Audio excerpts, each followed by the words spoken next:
शुभरात्री सर्वांना. या मस्त जेवण करायला.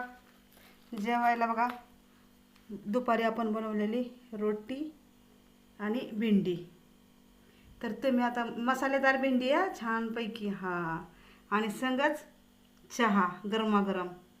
8 वाजलेत बरं का रात्रीच्या. आता तुम्ही म्हणसाल हे चहा कसं काय जेवणासंग. तर मला सवय आहे. मला चहा म्हणजे जेवणासंग चहा मला सवय आहे बरं का. आणि मी पित असते चहा. तर या सगळ्यांनी मस्त एका गरमागरम चहा आणि भेंडी आणि रोटी. तर तुम्ही म्हणत असताल तर आता एकटीच का जेवण. आता एकटीचंच जेवण आहे. त्या ज्योतबत्ती पण आपली मस्तपैकी झालेली आहे. ज्योतबत्ती झालेली आहे छानपैकी. आणि पोरं गेलेली आहेत कामाला दोन्हीसुद्धा. पोरं नाही आहेत आज. फक्त माझं एकटीचं जेवण आहे. आज मी एकटीच आहे. या सगळ्यांनी